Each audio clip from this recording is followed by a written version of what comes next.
ಸ್ನೇಹಿತರೆ ನಮಸ್ಕಾರ. ನಮ್ಮ ಕರುನಾಡು ಅನೇಕ ಕಲೆ ಸಂಸ್ಕೃತಿಗಳ ತವರೂರು. ಅದರಲ್ಲೂ ಯಕ್ಷಗಾನ, ಬೊಂಬೆ ಆಟ. ಬೊಂಬೆ ಆಟ ಅಂದ ತಕ್ಷಣ ನೆನಪಿಗೆ ಬಂದಿದ್ದು, ಇವತ್ತು ನಮ್ಮ ಸಮತಾ ಬಳಗದಲ್ಲಿ ಅಂತಾರಾಷ್ಟ್ರೀಯ ಪ್ರಶಸ್ತಿ ಪುರಸ್ಕೃತರಾದ ಶ್ರೀ ಗೋಪಾಲಕೃಷ್ಣ ಯಕ್ಷಗಾನ ಬೊಂಬೆ ಆಟ ಸಂಘ ಕಾಸರಗೋಡು ಇವರಿಂದ ಶ್ರೀದೇವಿಯ ಮಹಾತ್ಮೆ ಯಕ್ಷಗಾನ ಬೊಂಬೆ ಆಟ ಪ್ರದರ್ಶನ. ತುಂಬಾ ಸುಂದರವಾಗಿತ್ತು. ಇದರ ನಿರ್ದೇಶಕರು KV ರಮೇಶ್ ಅಂತೇಳಿ. ಅತ್ಯದ್ಭುತವಾದ ಒಂದು ಬೊಂಬೆ ಆಟ ಸ್ನೇಹಿತರೆ. ಅದರ ಕೆಲವು ತುಣುಕುಗಳನ್ನ ನಾನು ಇಲ್ಲಿ ಹಾಕ್ತಾ ಇದ್ದೀನಿ ಸ್ನೇಹಿತರೆ. ಈ ಒಂದು ಬೊಂಬೆ ಆಟದ ಇತಿಹಾಸ ಹಿಂದೆ 100 ವರ್ಷಗಳಿಗಿತ್ತು. ಇವತ್ತಿನ ಕಾಲಘಟ್ಟದಲ್ಲಿ ಎರಡು ತಂಡಗಳಿದೆ, ಒಂದು ಬಡಗುತಿಟ್ಟು, ಒಂದು ತೆಂಕುತಿಟ್ಟು. ಇವರದ್ದು ತೆಂಕುತಿಟ್ಟು ಯಕ್ಷಗಾನ ನೋಡು ಬನ್ನಿ ಸ್ನೇಹಿತರೆ. ಎಲ್ಲೂ ಸ್ಕಿಪ್ ಮಾಡಬೇಡಿ, ಯಾಕೆಂದ್ರೆ ಎಲ್ಲೂ ಈ ತರ ನೋಡ್ಲಿಕ್ಕೆ ಸಿಗೋದು ತುಂಬಾನೇ ಕಡಿಮೆ ಅಲ್ವಾ.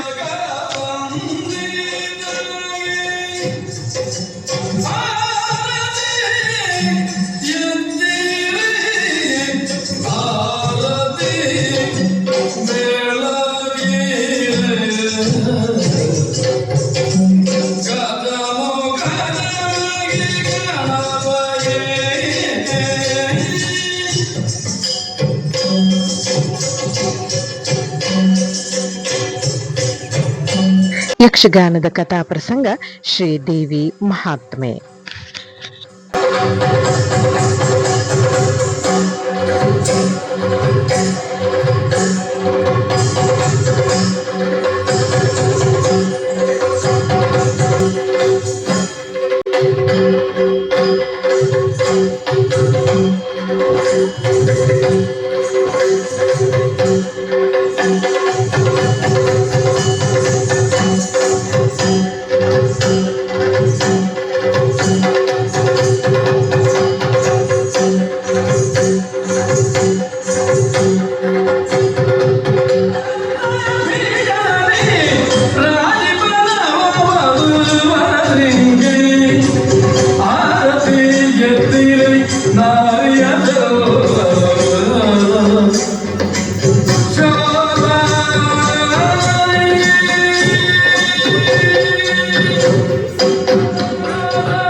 ಸಿಂಹ ವಾಹಿನಿಯಾಗಿ ಅಷ್ಟಭುಜಗಳಲ್ಲಿ ಆಯುಧ ಪಾಣಿಯಾಗಿ ವೀರತನವನ್ನ ಮುಖದಲ್ಲಿ ಹೊರಹೊಮ್ಮಿಸುತ್ತ ನಿಂತ ನಿನ್ನನ್ನು ನೋಡಿದರೆ ಲೋಕವೇ ಬೆರಗಾಗಬೇಕು.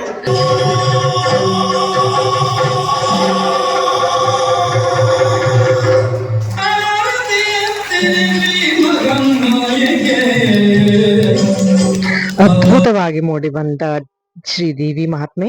ಹಾಗೆ ಕೊನೆಯಲ್ಲಿ ಅವರು ಪ್ರಾತ್ಯಕ್ಷಿಕೆಯನ್ನ ತೋರಿಸಿದ್ರು, ಹೇಗೆ ಮಾಡ್ತೀವಿ ಏನು ಅನ್ನೋದನ್ನ. ಒಂದೊಂದು ಗೊಂಬೆ ಸ್ನೇಹಿತರೆ 5-6 kg ಇರುತ್ತೆ ನೋಡಿ, ಅವ್ರ ಬಾಯಿಂದನೇ ಕೇಳುವ ಬನ್ನಿ ಅವ್ರು ಹೇಗೆ ಮಾಡ್ತಾರೆ. ಒಂದೇ ದಾರವನ್ನು ಮೇಲೆ ಎಳಿಬೇಕು, 2 ಕೈ ಎತ್ತಬೇಕಿದ್ರೆ 2 ದಾರವನ್ನು ಎಳಿಬೇಕಾಗ್ತದೆ. ಇನ್ನು ತಲೆ ಹೀಗೆ ಹೀಗೆ. ಇನ್ನು ಕಾಲಿನ ಚಲನೆ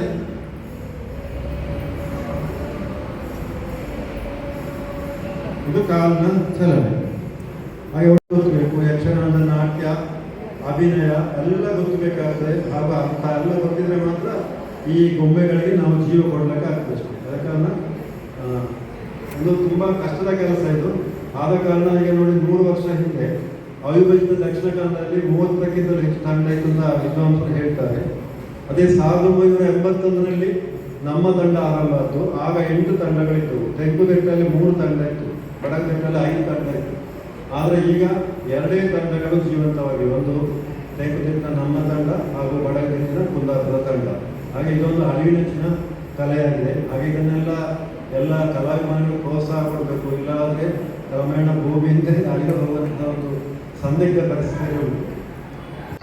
ನಿಜ, ಅಳಿವಿನಂಚಿನಲ್ಲಿರುವ ಈ ಒಂದು ಕಲೆ ನಮ್ಮ ಸಂಸ್ಕಾರವನ್ನ ಉಳಿಸ್ಬೇಕು ಮತ್ತೆ ಮುಂದೆ ಬೆಳೆಸ್ತಾ ಹೋಗ್ಬೇಕು. ಖಂಡಿತ ಸ್ನೇಹಿತರೆ, ಈ ಒಂದು ಕಾರ್ಯಕ್ರಮವನ್ನು ನಿಮಗೆಲ್ಲಾದ್ರೂ ಅವಕಾಶ ಸಿಕ್ಕಿದ್ರೆ ನೀವು ನೋಡೋದನ್ನ ಮರಿಬೇಡಿ, ಮತ್ತೆ ಅವರಿಗೆ ಪ್ರೋತ್ಸಾಹನ ಕೂಡ ಕೊಡಿ. ಯಾಕಂದ್ರೆ ತುಂಬಾ ಕಷ್ಟ ಉಂಟು ಸ್ನೇಹಿತರೆ ಇದೊಂದು ಮಾಡ್ಲಿಕ್ಕೆ. ಸ್ನೇಹಿತರೆ, ಈ ವಿಡಿಯೋ ನಿಮ್ಗೆ ಇಷ್ಟ ಆಗಿದೆ ಅನ್ಕೊಂಡಿದ್ದೀನಿ. ಎಂದಿನಂತೆ ಹ್ಯಾಪಿ ಆಗಿರಿ ಅಂಡ್ ಹೆಲ್ದಿ ಆಗಿರಿ. ನನ್ನ ಚಾನಲ್ಗೆ ಸಪೋರ್ಟ್ ಮಾಡಿ ಅಂತ ಹೇಳ್ತಾ ಮುಂದಿನ ವಿಡಿಯೋದಲ್ಲಿ ಮತ್ತೊಂದು ವಿಶೇಷವಾದ ವಿಷಯದೊಂದಿಗೆ ಮತ್ತೆ ಬರ್ತೇನೆ. ಅಲ್ಲಿವರೆಗೂ ನಮಸ್ಕಾರ. Thank you.